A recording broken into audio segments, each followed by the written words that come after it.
ஒரு மனமாறும் வெளிப்பாடு. கிறிஸ்துவுக்குள் பிரியமானவர்களே, 1930களில் சீனாவின் ஷாந்துங் மாகாணத்தில் தேவன் ஒரு பெரிய எழுப்புதலை ஏற்படுத்தினார்.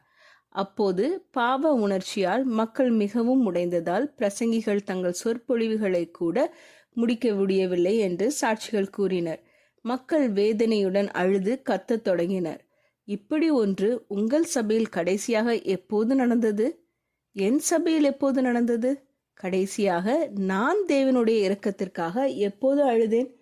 பெரும்பாலும் நாம் நமது பாவங்களை பற்றிய ஆழ்ந்த உணர்ச்சியோடு இருப்பதில்லை. அதனால்தான் நமக்கு எழுப்புதல் தேவை. நாம் தேவனை அவர் உண்மையில் இருப்பதைப் போலவே காணும்போது நாமும் எவ்வாறு உள்ளோமோ அதை உணரத் தொடங்குகிறோம். அந்த பாவ உணர்ச்சி வரும்போது மனதார கண்ணீர் கலந்து மனம் மாறுதல் வெளிப்படும்.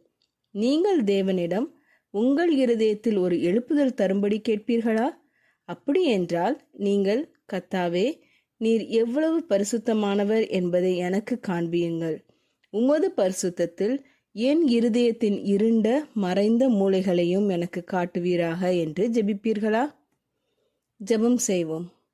எங்கள் அன்பின் பரமபிதாவே, உமது பரிசுத்தத்தை காண எங்கள் கண்களை திறந்தருளும். உமது ஒளியில் எங்கள் இருதயத்தின் இருண்ட மூலைகளை வெளிப்படுத்துவீராக.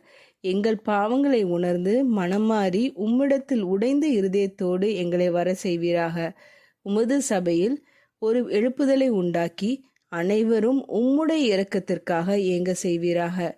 உமது பரிசுத்த ஆவியால் எங்களையும் எங்கள் சபையையும் புதுப்பித்து உம்மை மகிமைப்படுத்த செய்வீராக. இயேசு கிறிஸ்துவின் மூலம் ஜெபிக்கிறோம் பரமபிதாவே, ஆமீன். இந்த மெசேஜ் 19 ஏப்ரல் 2024 நான்சி டிமாஸ் வோல்கமுத் அவர்களின் இயேசுவை தேடி என்ற புரோகிராமிலிருந்து எடுக்கப்பட்டது. கர்த்தர் உங்களை ஆசீர்வதிப்பாராக.